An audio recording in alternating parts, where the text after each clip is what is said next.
Coach Sandy here of SageRunning.com. Welcome back to my channel, Running Wild. And today I'm going to address two questions I've recently got asked. And you'll see what this wall is in a second, or at least the purpose for it. So the first question I got asked was about Boston Spring 2021. So this person is doing Boston in the spring, but they also kind of want to do the virtual race this fall. But they're still new into marathon running, and they don't want to overdo it training for a virtual race they don't care nearly as much about in the fall. So they're just kind of wondering if they should still train or if they should just take it easy and not do much. And the next question was about why there are still so many elite groups training so hard even though there's no big races or no marathons until next year.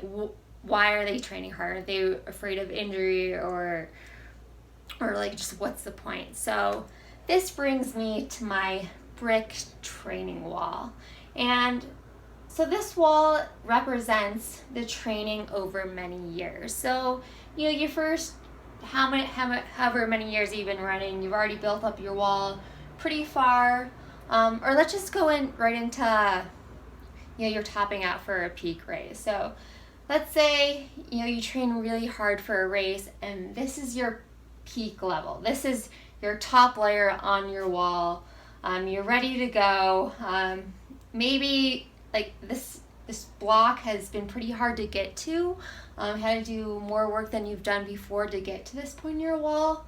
But right now you're feeling pretty good and you're ready to race. So this is your top level of fitness for the year, or at least for this training block.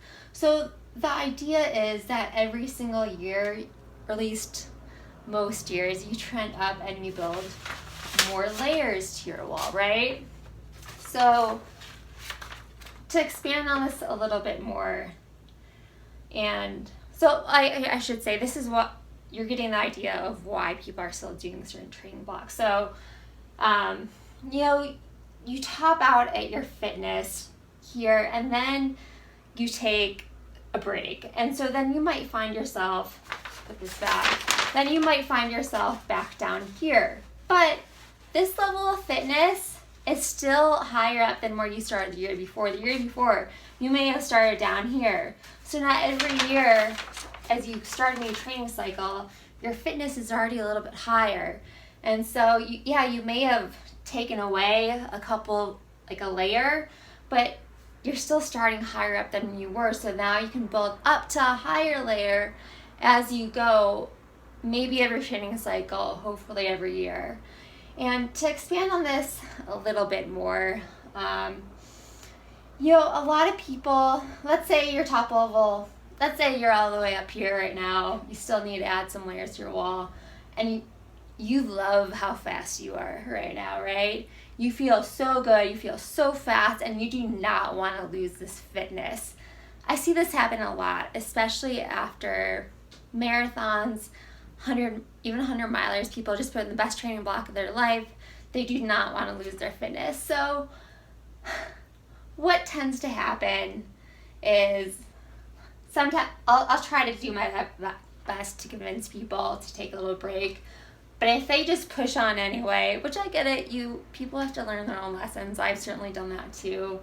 They try to stay here, but eventually they're forced to bring it back down a level.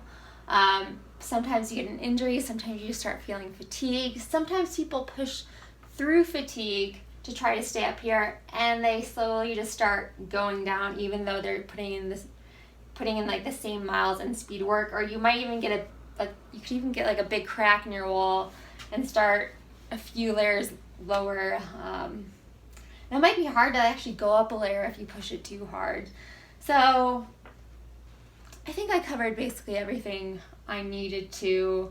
But yeah, this is my brick wall theory of getting a little bit better, hopefully every year, and building another layer every year. I know races are starting to pop up right now, but some people still don't have their big goal races to next year.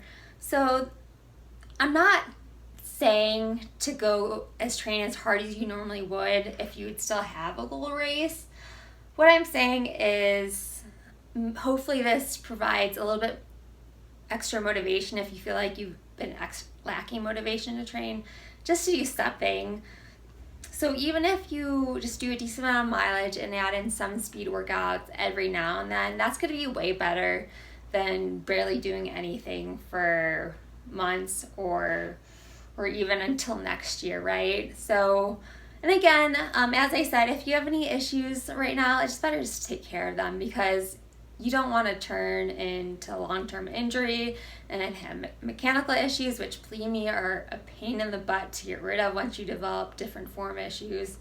But yeah, just something is better than nothing. Maybe you're not going to gain an extra level of fitness this year or another layer to your brick wall, but at least you're not going to be starting from too much lower down on the wall next year. And maybe you do have a race that you can get excited about, or even a time trial that you can get excited about and train hard for.